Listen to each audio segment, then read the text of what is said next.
Then she returned to Mary. She called Mary aside from the mourners and told her, "The teacher is here and wants to see you." So Mary immediately went to him. Jesus had stayed outside the village, at the place where Martha met him.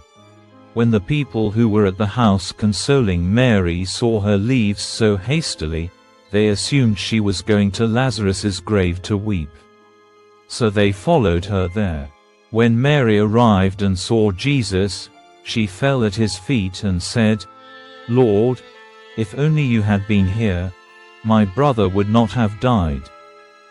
When Jesus saw her weeping and saw the other people wailing with her, a deep anger welled up within him, and he was deeply troubled.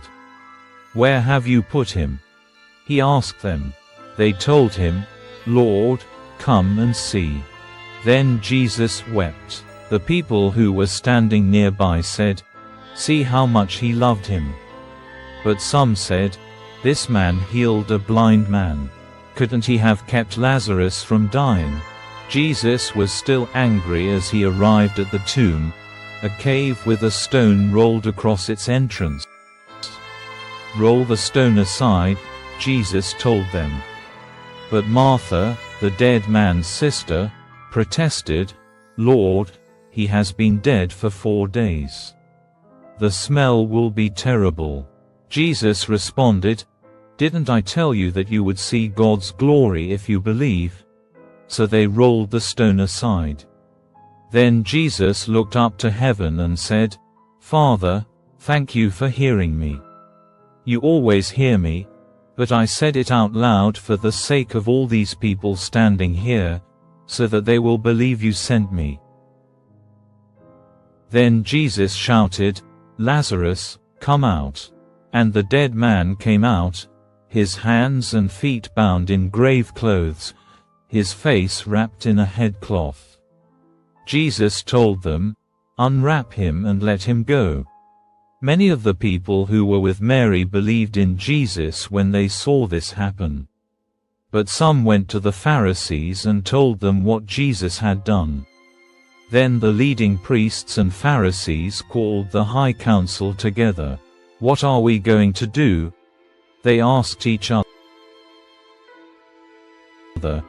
"This man certainly performs many miraculous signs. If we allow him to go on like this, soon everyone will believe in him. Then the Roman army will come and destroy both our temple and our nation." Caiaphas, who was high priest at that time, said, "You don't know what you're talking about. You don't realize that it's better for you that one man should die for the people than for the whole nation to be destroyed." He did not say this on his own. As high priest at that time, he was led to prophesy that Jesus would die for the entire nation. And not only for that nation, but to bring together and unite all the children of God scattered around the world. So from that time on, the Jewish leaders began to plot Jesus' death. As a result, Jesus stopped his public ministry among the people and left Jerusalem.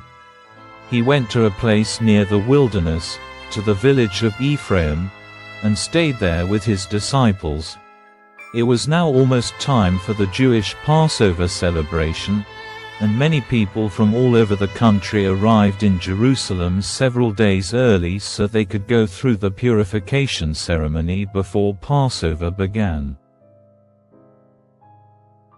They kept looking for Jesus, but as they stood around in the temple, they said to each other, "What do you think? He won't come for Passover, will he?" Meanwhile, the leading priests and Pharisees had publicly ordered that anyone seeing Jesus must report it immediately so they could arrest him.